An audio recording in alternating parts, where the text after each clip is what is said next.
Tuone, lazima tuone. Guys, people wamezikwa hapa watu wanakaribia huko.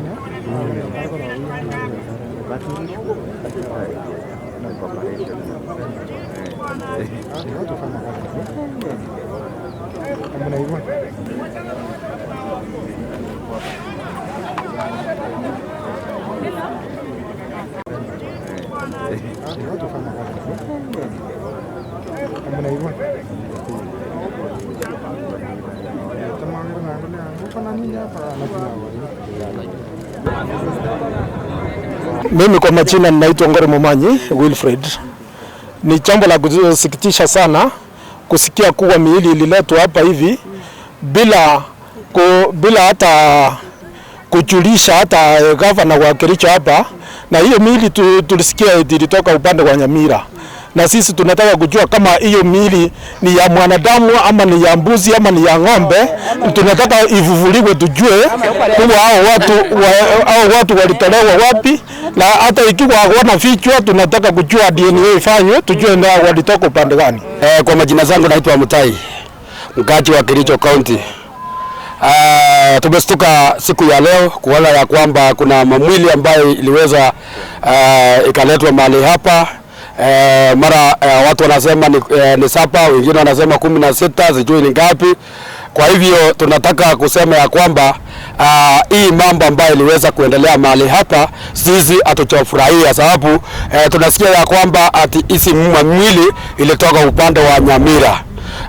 Na governor mwenyewe amesema hakuna barua yoyote yenye alipata kuonyesha ya kwamba hawa watu washikwe mahali hapa. Kwa hivyo kama sisi raia, sisi hatutaki kujua kama ni kotota kama ni nini. Tunataka hii mwili itolewe tujue ni mbuzi ama ni punda ilishikwa hapo ama ni pesa iliwekwa hapo. Kwa hivyo sisi kama raia tunataka tu kujua ni nini iko hapo ndani. My name is Frederick Odhiambo Jiro. I'm the head of Rapid Response at Vocal Africa, which is a Pan-African human rights organization that works within East Africa. So we received information that bodies from an unknown place has been dumped here in Kericho Cemetery, and we quickly deployed our human rights officers and we came on the ground. Based on our preliminary investigations, we in the morning had a conversation with the DCC for Kericho East, and he alleged that these bodies had been brought by the county government of Nyamira to be buried here, claiming that there were no enough space for burial in Nyamira. But this has raised very fundamental questions, that if bodies are being picked from Nyamira, are they being picked from a bush? Are they being picked from the mortuary? Do they have court order? Is the county government of Kericho aware? Is it a county to county arrangement? These are very fundamental questions. Having said that, we have been able to speak with the contacts that are privy to what has been happening here. And this is what we have established. That on 20th of this month, in the morning at 7, 14 body parts were brought here by a government vehicle, GK, with 2 number plates that do not look alike. The front number plate and the back number plate were not alike. And this, again, raises very fundamental questions. And these individuals that brought the bodies are believed to be security officers. What was confirmed by the young men that helped them remove these bodies and were paid 1,000 shillings each is that there were 8 bags that carried body parts. In one bag there were only heads alone. So we strongly believe that this is not a normal incident. We strongly believe that crimes were committed. People could have been tortured, because they also claim that they saw body marks which alludes to elements of torture. But they have also confirmed to us that where these bodies were buried, adjacent to it is also another mass grave that contains 7 other bodies. I have quickly shared this information with the director homicide, Mr. Martin, whom we work closely with, and I was also informed that in the same cemetery Last year in April, 42 bodies were also brought with a lorry with the same contacts. And so this cannot be seen as a government county to county arrangement. We strongly believe that this is another Shakahola, this is another Quarry, this is another Rivayala, where individuals are being picked, they are tortured, they are maimed, they are killed and dumped in unknown graves. We also want to challenge the allegations that the county government of Nyamira had coordinated and agreed with the county government of Kericho to bury bodies here. Under what law? What procedures were followed? Can they show us court order? Is the county security team of Kericho aware? And is the county security team of Nyamira aware? We want these facts brought to form. Also, that we also ask a few questions. Is the governor of Kericho aware that bodies are being brought into his county, dumped in mass graves secretly? The county governor of Kericho County must address this issue publicly. And if at all he is aware of this, did the executive meet and approve? Did the MCAs meet and approve? Were there legislation on this, or were there executive orders on this? Lastly, we've been able to speak with the young men that have been abused in engaging in this kind of criminal act. We believe they are our whistleblowers. We believe they are the key witnesses. We ask the state to protect them so that they are not mistreated the way Okerokite of Rivayala was mistreated. We demand an urgent action from the Witness Protection Agency to move with speed to secure these witnesses. Mr. Martin Nyabuto has promised me that he will work closely with these young men, but I want to urge him to also consider their safety and security. Lastly, which is very important, we are worried, we are strongly worried by the deteriorating human rights situations in this country. A year do not end without a serious human rights crime or incident. We want President William Ruto to come out publicly and tell us the status of human rights under his reign and regime. This is so worrying. It cannot be that every year, if we do not have quarry bodies, we have Shakahola. If it's not Shakahola, then now we have got Kericho dumping. This is something that the country must speak out as a national crisis.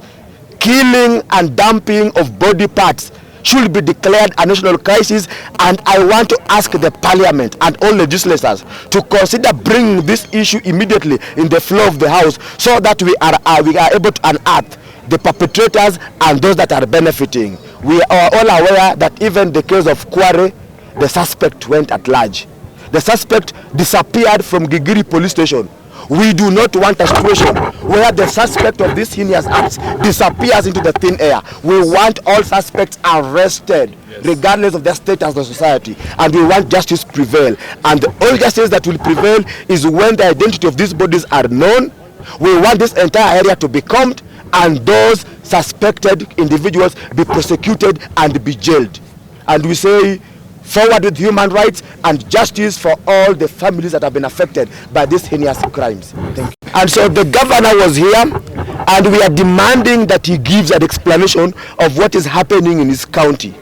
He cannot be marrying around. He cannot be taking things casual. Yet Kenyans are being killed and dumped under his watch. Yes. Thank you very much. Thank you.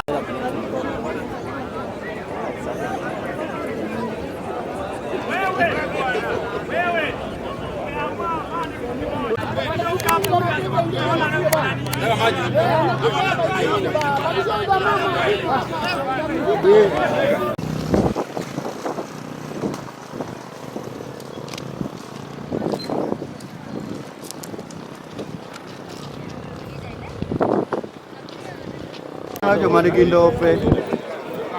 Jamani kindope. Ano jikindope.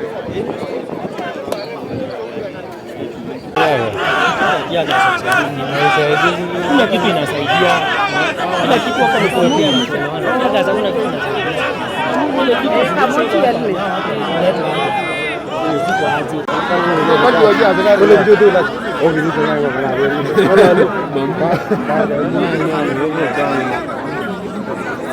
Ada dulu ni. Babu gitu. Dokter ni banyak dia aku mami.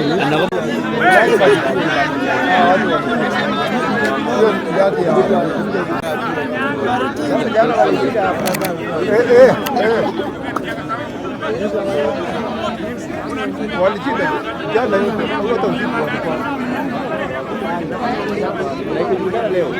Hapana, watu walikuja jana watu walikuja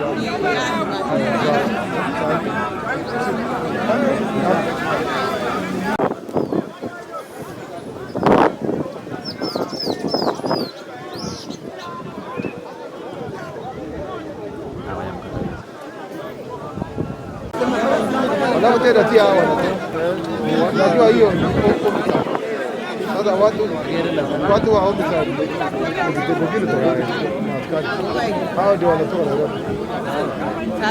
hapo ama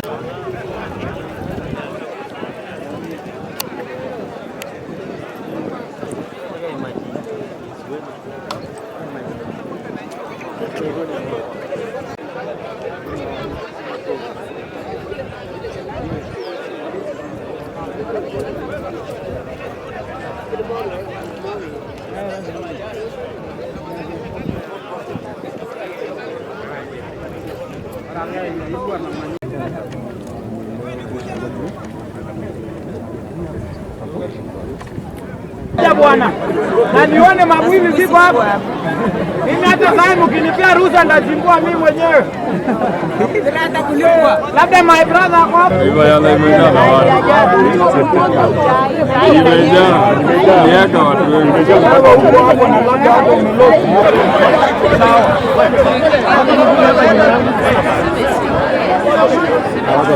Tuone, lazima tuone.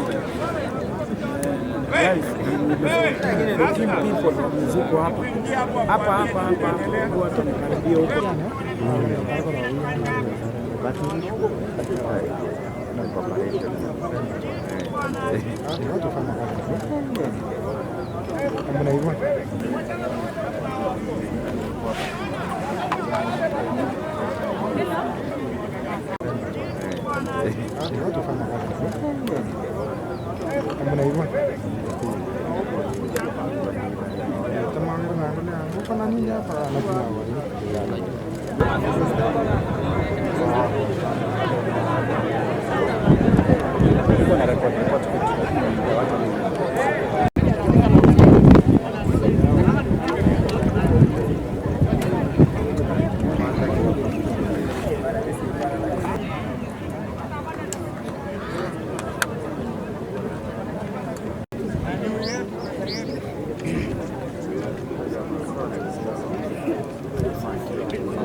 Imejaa. Miaka watu wengi.